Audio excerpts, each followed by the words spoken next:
Assalamualaikum dan salam sejahtera. Apa khabar semua? Pak harap anda sentiasa sihat, ya, ceria dan bersemangat ya untuk meneruskan perjuangan kehidupan atau melakukan sesuatu yang kita minati ya. Sama ada kita belajar, kita bekerja, atau kita sudah tak bekerja ya, dah bersara dan sebagainya ya. Baik, dalam kesempatan kali ini Pak Su nak bincangkan satu lagi topik berkaitan dengan emosi marah ya, iaitu perbezaan kemarahan ya. Marah ni pun ada beza ya. Dalam siri yang lepas kita ada bincang tentang jenis-jenis kemarahan kan. Ada marah pasif, ada marah agresif, ada marah asertif ya.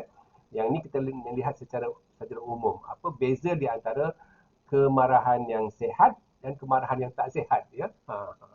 Ada marah yang okey, ada marah tak okey. Ya, itu dia. Jadi kalau kita nak marah, boleh marah ya. Kita carilah marah yang okey kan, marah yang sihat. Jangan marah yang tak sihat ya.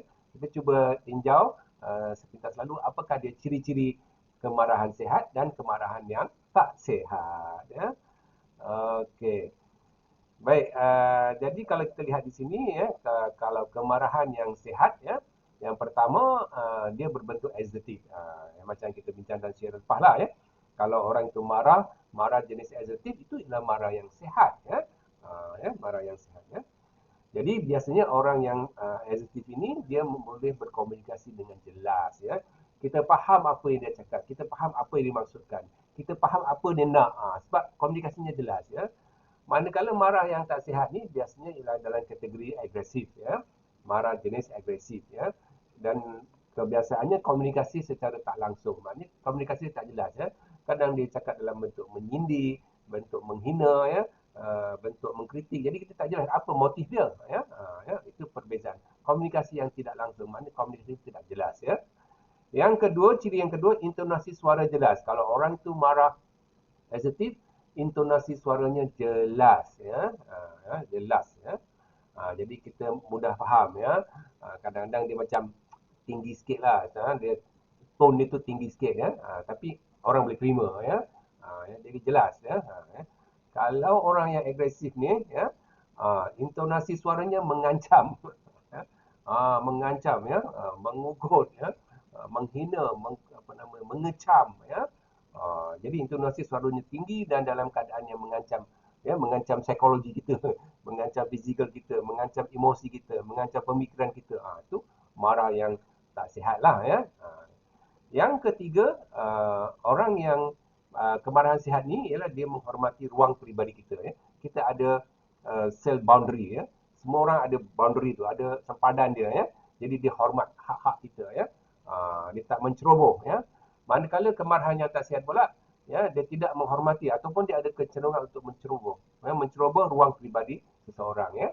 Sebab dalam ruang pribadi kita ni banyak benda-benda yang sensitif ya, berkaitan kepercayaan kita dengan ideologi politik kita ya, dengan adat kita, dengan budaya kita, dengan kebiasaan kita ya. Kalau orang cemar ataupun orang ceroboh, kita rasa marahlah ya. Okey. Yang keempat, kemarahan yang sihat ni dia fokus kepada keperluan diri. Ya. Misalnya kalau dia nak marah ayah atau mak nak marah anak ya, fokuslah ya. Anak tu katakan main main handphone ya, dia nak suruh anak dia study ya. Jadi kalau dia nak marah, dia fokus pada tingkah laku study ya. Jadi dia taklah kata benda-benda lain ya, dia dicampur aburkan, dia kata anak ni degil lah, pemalas lah. Itu dah jadi isu lain ya. Kalau katakan nak belajar, mula kaji, bawa kaji. Okey, adik sekarang waktu pulang kaji ya. Waktu nak main handphone dah habis kan. Abang bagi satu hari 2 jam saja ya. Dah habis dah. Okey, sekarang waktu study ya. Kadang-kadang kita cakap dengan tone yang tinggi sikit lah. Tapi anak kita faham ya. Dia pun tinggal, dia pun study lepas tu ya. Fokus kepada keperluan diri. Sama ada diri kita ataupun diri orang lain ya. Kemudian selalunya orang yang marah yang tak sihat ni dia fokus dalam menyalahkan orang lain. Engkau ya. Ya. Engkau patut macam ni, engkau macam-macam lah, engkau salah, engkau tak betul, engkau jadi dia selalu menyalahkan orang lain ya. Itu kemarahan yang tidak sihat ya. Kita boleh saja nak membetulkan orang kalau dia buat salah, boleh ya. Tidak ada masalah ya.